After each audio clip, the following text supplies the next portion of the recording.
En France, on compte 3 espèces qu'on appelle hérons. Le héron cendré, le héron pourpré et le héron garde-bœuf.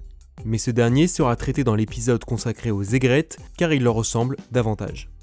Ici, seul le héron cendré et le héron pourpré seront abordés. Ces grands échassiers se distinguent des autres par leur couleur sombre et leur bec en forme de poignard, ainsi que leur morphologie élancée, comme en témoigne la grande taille de leur cou et de leurs pattes. Ils vivent dans les zones humides, le plus souvent marécageuses pour le héron pourpré. Le héron cendré, lui, peut occuper la plupart des zones humides, ainsi que d'autres milieux tels que les prairies. Un premier paramètre à prendre en compte pour les différencier, la période de l'année. Le héron cendré est visible toute l'année, contrairement au héron pourpré qui est présent en France seulement au printemps et en été.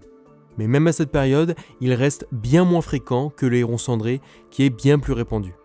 D'un point de vue morphologique, ces deux espèces se ressemblent beaucoup. Vous pouvez alors déjà observer leur corpulence. Le héron pourpré est légèrement plus mince, tandis que le héron cendré apparaît plus massif. Ensuite, observez leur couleur. Le héron cendré a un plumage blanc au niveau de la tête et du cou, et un dessus gris. Il paraît donc toujours plus clair que le héron pourpré, et ça se remarque assez facilement.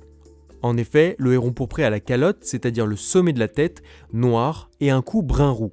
Sur le dessus, son plumage est gris ardoise, ce qui lui donne un aspect plus sombre que le héron cendré.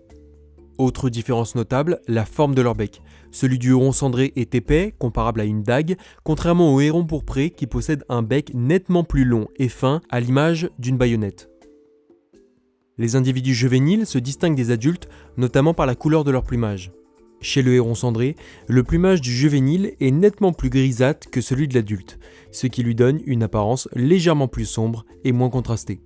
Le juvénile du héron pourpré, quant à lui, a un plumage de couleur brun sable et un aspect écailleux bien reconnaissable. Enfin, les juvéniles ne possèdent pas les plumes d'ornement des hérons adultes en période nuptiale, c'est-à-dire au printemps et en été. Ils n'ont donc pas de huppe ni de longues plumes pendantes au niveau de leur cou. Pour résumer, si vous observez un héron aux couleurs claires avec la tête et le cou blanc, c'est un héron cendré adulte. On le reconnaît aussi à sa forte corpulence et à son bec robuste. Le juvénile, lui, est bien plus grisâtre. Si vous voyez un héron à l'aspect plus foncé avec un cou brun roux et une calotte noire, c'est sans aucun doute un héron pourpré adulte. Pour confirmer cette observation, regardez son bec long et fin ainsi que sa corpulence plus élancée que celle du héron cendré. Et pour rappel, le juvénile a un plumage brun sable à l'aspect écailleux. Allez, on passe aux exos et la correction est présente dans la description.